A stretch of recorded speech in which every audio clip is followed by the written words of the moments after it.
Alright y'all, welcome back to another video. Here today we got a tutorial on fletching arrows. This is a heavily talked upon topic, but I mean, when it comes down to it, it is very simple. It takes about a week or so, or not even, of just doing every once in a while to get it down pat. But fletching arrows has many benefits. The two main that I found is time and money. Long-term time and money. And if you're planning on just bow hunting one trip, that's different. This video ain't for you. But if you're talking about me, I'll be bow hunting all the way to the day I'm dead, and I hope that's the way I go out. But it saves so much money on the long term and so much time, because say you're shooting out in the yard, one of your fletchings come off in the target, and you don't want to have to take that fletching, just one arrow, all the way up to the bow shop, and it might not be far where you're at, but that's still time. And just to get that one arrow back up and running, and then just to come back and have it again. Here, you have that happen, throw that arrow to the side when you come back in, start shooting, fletch that up in 10 minutes and you'll be good. And of course it saves money because you won't have to keep paying the bow shop to do your fletchings. And they're probably so busy that they're not even going to do it to their full capability. So you're going to want to do this yourself. It saves a lot of time and money. Again, this is the simple way to do it with the bitzen jig, and this is the easy way to fletch arrows. Alright, so here we go. First, you'll have to gather your materials. Of course, you need your arrow, your bitzen jig, your acetone, and for me, acetone works best. And some people go by different cleaning methods. This is my all-purpose because acetone can work for inserts, fletchings, anything. Of course, you'll see this is dirty inside. I got fletchings and stuff from old arrow. I'll explain how I get fletchings off of these arrows in another video. But today, this is just going to be a clean bare shaft that you'll likely get from your shop. And of course, you need your glue. Oh, and this heavy-duty stuff you get from a hardware store or whatnot, that works great too. Your glue, your fletchings right here. I'm using Bonding X veins, just in case you wonder. This stuff right here, that is some wonderful stuff. They have worked for me. They're so dependable. All glue works with them that I found, and they're just wonderful fletchings. And you can use, I only use personally, through all the glue arguments in the fletching world, I've come down to two, and that's these two right here. That, I mean, they're basically in the same bottle, real small bottles, but you got Gorilla Blue Label Super Glue. That works for most of my fletchings. That's for a clean job. And this stuff is for them tough fletchings that nobody can seem to get to stick, like these AE fletchings, the Max Stelts and the Max Hunters. Oh my gosh, please do not use some of this on there. I can't stand it. They always flying off in the middle of the air. You'll see your shot, fletching goes off to the right. You can't stand it. So you throw some of this stuff on it. Again, it is black. It's prone to being looking messy on your arrow, but if you know how to handle it, you can really get it good, and they will not come off, I promise you. That's Victory Archery Black Fusion, great glue. And for the last thing you need is that washcloth or a rag, work cloth, something that you can, I mean, you can see this thing is messy. It's been through years of work on these arrows. But so that will be it for everything we need. And again, for that, just get you a surface that you can clean and do stuff on, because let me tell you, do not come do this on your kitchen table. And if you do, please put a towel on it. Don't blame me for the mess you make, because if you, I mean, I know y'all can't see it, but I got crap straight across the floor here from fletching all these years, and my table looks like a polka dotted skirt with these daggone black and clear marks on it from acetone and glue. So the first step we'll do is, before I ever put my arrow in the bitzen jig, I'll spot some of my acetone right here, and not much. You don't need much at all. This acetone works really well, and you basically just spin your arrow, run it up and down, spin it. That's to clean the shaft, to get better adhesion. Some people use alcohol, some people use acetone like me. I mean, it's completely up to you, whatever makes you feel better. But acetone is all purpose for me. I use it for many things.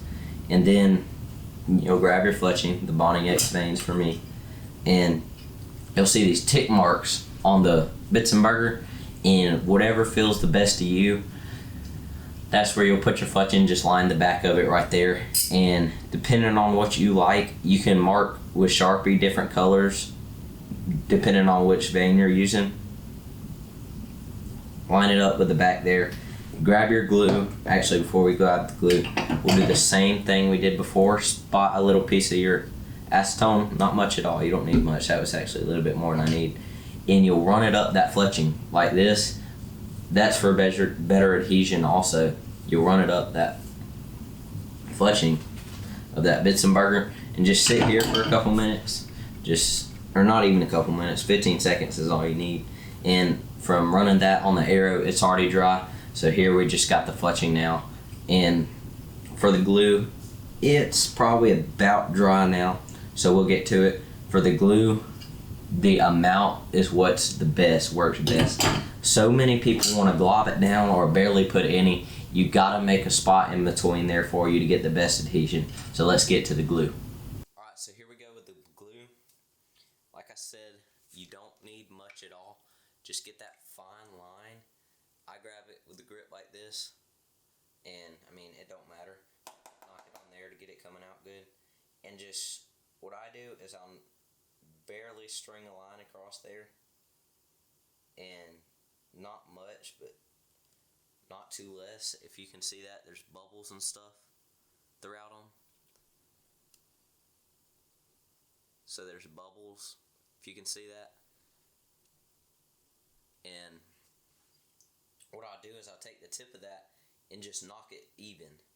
So if you could tell those bubbles and stuff before that, as I'll knock that glue even throughout the arrow. And doing this, you want to make sure that tip is clean afterwards of this glue bottle, because you'll never be able to get the top off of that if you don't.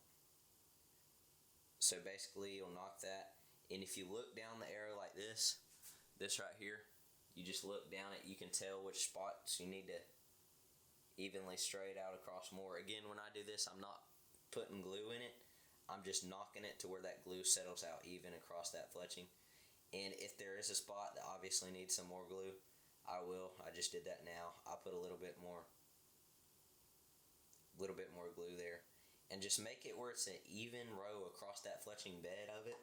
Just make it where it's even, and like this right here, just make it where it's even. And if you look right there, you can really tell there's that one spot in the middle, that's a bubble I was talking about. We'll get that, and what you do for that, put a little bitty dot there, then you straight across. There we go. Fix that. So get it even like that, and you'll be good. So now, grab your arrow here in the Bitzenberger, and just to make sure that it's got a good hold, I will click it one time. That way my arrow don't come out looking funky. And we'll place it in. We knock the butt end of that Bitzenberger right to the very end of that knock, and just place it down. You can hold it, you don't have to. So we just let it sit for 15 minutes. Listen to me, I'm trying to weld some daggum something together. But all we do with this fletching, let it sit for 15 seconds or so. And while we do that, I mean, again, and a very useful tip is these right here, these Q-tips. I mean, again, you get them, all these supplies I get from, except the arrows, of course, and the jig. I mean, you can get them, I can almost promise you, you can find them around where you're at. And depending on where you're at, you make one run and you got as much as you need for a couple months. But again, that sit there for about 15 seconds, make sure it's locked on good. We open that clip like that. There we go. First fletching on, and what I do, I take that arrow out, and if you can see that there, so if you can see, there's a little bit of stuff there of glue left on that arrow. So what we do is, this is where that cloth comes in handy, is we'll grab it, we'll clean that side of the arrow, and then we'll grab a spot of that acetone, and this is just to make sure that glue doesn't dry onto the arrow, which worsens adhesion for the rest of your fletchings. And we'll just run it down on both sides of that arrow, there you go. You got a clean fletching right there. So that's the first one. That's your first fletching. Put it back in the knock holder, just how you had it. Just like that. Twist your other one, and again, you're ready to go. So we'll go ahead and finish this fletching. We'll finish this arrow, and we'll get to y'all at the end. Alright, y'all.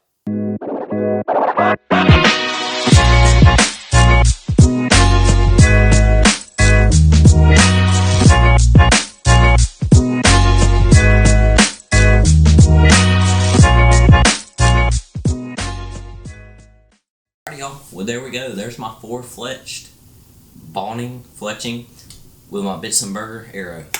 Turned out great. I mean, as you can see, everything lined up perfect. Everything's even. Everything's clean. And a further tip for you guys, if you're looking for a clean arrow, grab your acetone, grab your rag or cloth, whatever you use. Put a dab of that on there. Run your finger in between each fletching when you're finished with it. And just not enough to knock them off, but enough to clean the leftover acetone, and run it through there like that, and that'll get all the extra acetone off. And for the ends of the fletchings, put your hands on the ends of them and spin that arrow on each end, and that is how you turn your arrows real clean. And so there we go. That arrow is spotless. It's clean. Those arrows, I mean, those fletchings will stick for who knows how long. And that's another arrow to put in the rack.